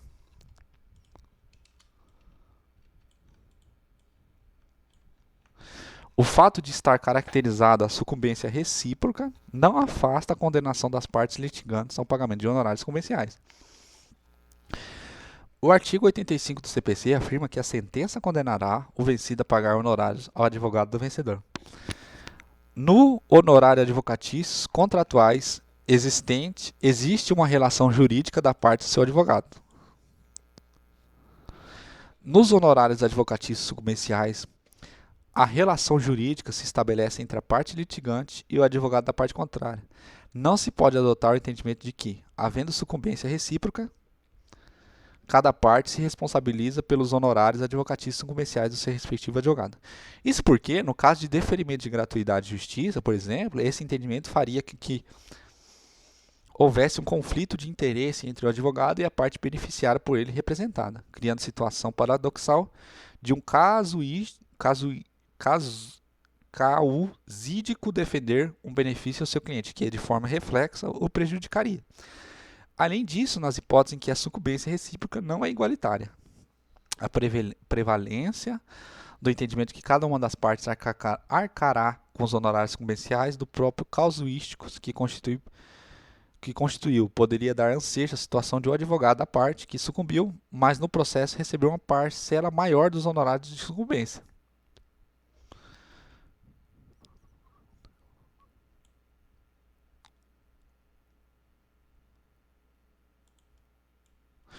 Ou da parte litigante, que menos sucumbiu na demanda pagar uma parcela maior dos honorários de sucumbência. Desse modo, uma vez estabelecido o grau de sucumbência recíproca entre os litigantes, a parte autora ficará responsável pelo pagamento dos honorários advocatícios de sucumbência do advogado do réu, e o réu responsável pelo pagamento de honorários advocatícios de sucumbência do advogado autor. Honorários advocatícios.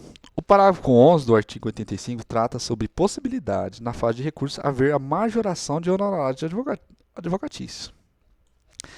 É cabível a majoração de honorários advocatícios com base no parágrafo 11, mesmo que a sentença tenha sido reconhecida sucumbência recíproca.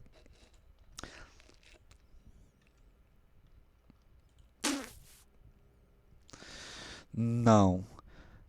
Há julgados na segunda e na terceira turma do STJ nesse sentido.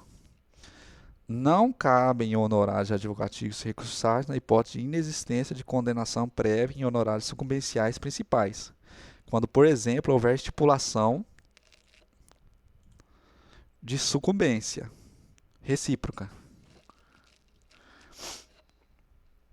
Havendo sucumbência recíproca, em cada parte se responsabiliza pela remuneração do respectivo patrono, sem a fixação expressa de valores, é incabível a majoração dos honorários advocatícios, com base no 85, parágrafo 11. Sim, a quarta turma do STJ decidiu dessa forma. A sucumbência recíproca, por si só, não é óbice a majoração dos honorários advocatícios em sede recursal. Embargos à execução. A caução prestada em ação conexa pode ser aceita como garantia do juízo para a concessão de efeitos suspensivos e embargos à execução. A caução prestada em ação conexa pode ser aceita como garantia do juízo para a concessão de efeito suspensivo aos embargos à execução. Como regra, os embargos à execução não possuem efeito suspensivo. Excepcionalmente, o 919, parágrafo 1º, prevê que o magistrado poderá atribuir efeito suspensivo aos embargos à execução quando presentes cumulativamente os seguintes requisitos: requerimento do embargante, relevância. Requerimento do embargante, relevante argumentação, risco de dano grave e difícil e incerta reparação e garantia do juízo.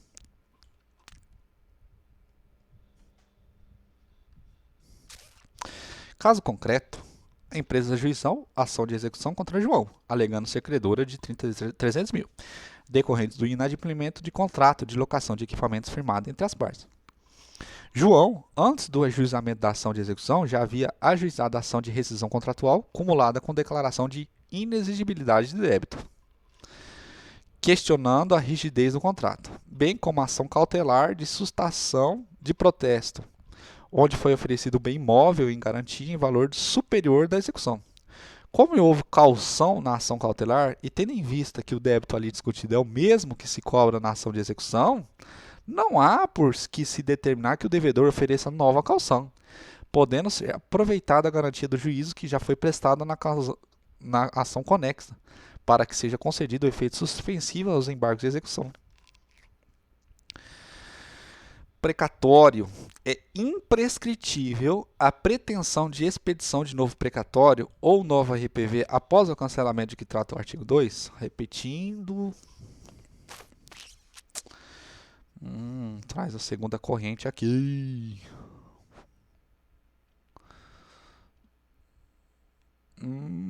Divergência, tá. O artigo 2 da Lei 13.473 previu que ficam cancelados os precatórios e as RPV federais expedidas e cujos valores não tenham sido levantados pelo credor estejam depositados há mais de 2 anos em instituição financeira oficial. O credor poderá requerer a expedição de novo precatório ou nova RPV, na forma do artigo 13 dessa lei. Cancelado o precatório ou RPV, ou a RPV, poderá ser expedido novo ofício requisitório, a requerimento do credor. A lei não prevê um prazo para que o interessado formule esse pedido. Isso significa que essa pretensão é imprescritível?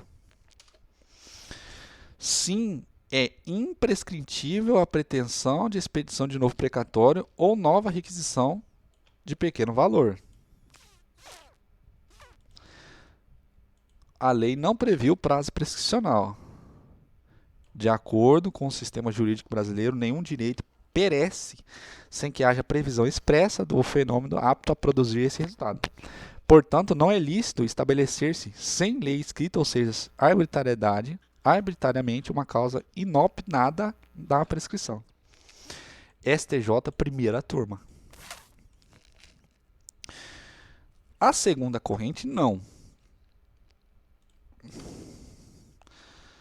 Não, a pretensão de expedição de novo precatório ou nova RPV, após o cancelamento de que trata o artigo 2 da Lei 13.463, prescreve em 5 anos, nos termos do artigo 1º do Decreto 20.910, segunda turma. Bom para marcar o VADES aqui. Execução.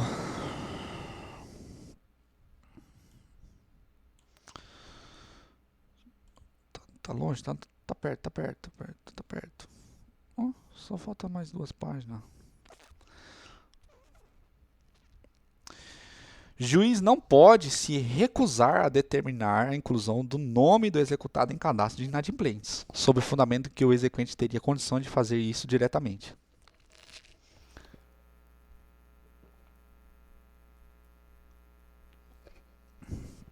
Caso concreto, uma empresa exequente pediu ao juiz a inclusão do nome da executada nos cadastros de inadimplentes, nos termos do artigo 782, parágrafo 3º.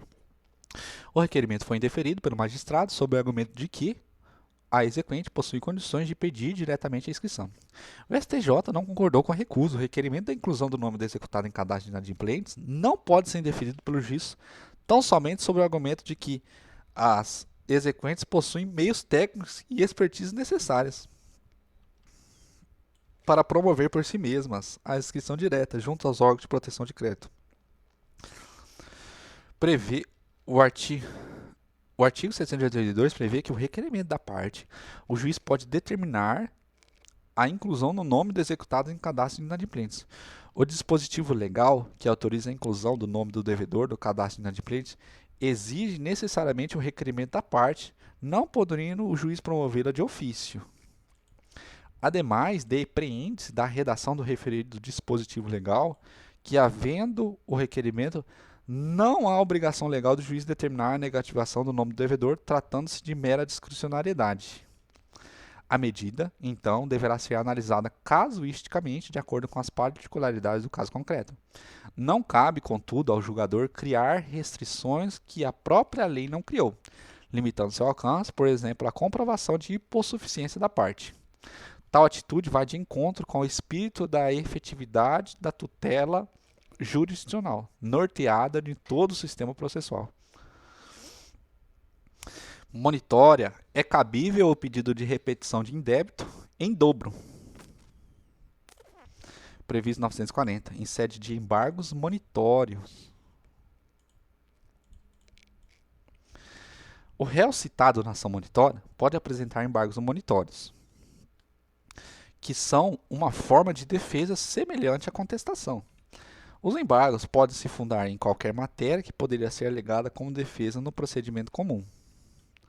Assim, o réu pode, nos embargos monitórios, alegar que a dívida já está paga e pedir a repetição de indébito em dobro, nos termos 940.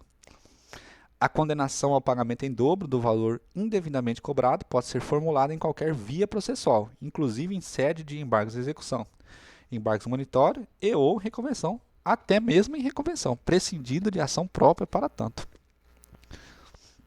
Suspeição. O juiz possuía interesse jurídico e legitimidade para recorrer da decisão, que julgava procedente a exceção de suspensão, ainda que não fosse condenado ao pagamento de custos e honorários de advogacício. O juiz, apesar de não participar como parte ou terceiro prejudicado da relação jurídica de direito material, é sujeito do processo e figura como parte no incidente de suspensão, por defender de forma parcial direitos e interesses próprios, possuindo, portanto, interesse jurídico e legitimação recursal para impugnar, via de recurso, a decisão que julga procedente à exceção de suspensão, ainda que não lhe seja atribuído o pagamento de custos e honorários de advogacício. O CPC de 2015 traz a seguinte regra: acolhida a alegação, tratando-se de impedimento ou de manifesta suspensão, o tribunal condenará o juiz nas custas e remeterá os autos ao seu substituto legal, podendo o juiz recorrer da decisão.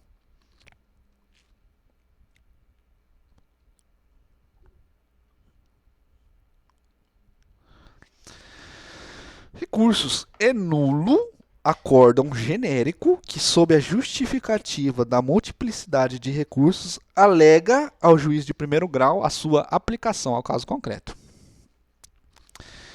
Ao julgar o recurso, o Tribunal de Justiça prolatou um acórdão genérico no qual apenas alencou os entendimentos pacificados na jurisprudência daquela corte, sem resolver efetivamente as questões envolvidas no caso concreto sob julgamento. Após expor sobre os entendimentos, o tribunal delegou para que o juiz aplicasse aquele se enquadraria no caso concreto, sob a justificativa da existência de multiplicidade de recursos versando sobre questões. A necessidade de que as decisões judiciais sejam particularizadas no exercício difuso da jurisdição é regra basilar do processo civil, encontrando-se anunciada 489.3 e parágrafo 1º 3v. Assim, o referido acórdão foi anulado por inobservância do artigo 489, parágrafo 1º, inciso 5. Juizados especiais. Não existe vedação legal para que o autor que quiser propor a ação nos juizados especiais federais renuncie o valor que exceder 60 salários mínimos, a fim de obter-se adequar ao teto do juizado. Compete aos juizados especiais federais cíveis processar, conciliar e julgar causas de competência da Justiça Federal até o valor de 60 salários mínimos. Suponhamos que o indivíduo quer pleitear da União uma vantagem econômica equivalente a 65 salários mínimos. Ele poderá ajuizar essa ação no juizado especial. Em regra, é mais célere, desde que aceite renunciar já na petição inicial os 5 salários mínimos que excede o teto do JEF. Ao autor que deseja litigar no âmbito do juizado especial civil, é lícito renunciar de modo expresso e para fim de atribuição de valor à causa, ao montante que exceda os 60 salários mínimos, previsto no artigo 3, caput da Lei 10.259, aí incluídas sendo o caso as prestações vincendas. Duas informações adicionais. Na hipótese de o pedido englobar prestações vencidas e vincendas, o teto de JEF é calculado pela soma das prestações vencidas mais 12 pelas parcelas vincendas. Essa soma não pode ser superior a 60 salários mínimos. A competência atribuída pelos juizados especiais federais possui natureza absoluta. O teor do artigo 3, parágrafo 3º, observando-se que para isso o valor da causa. Finalmente. Tchau.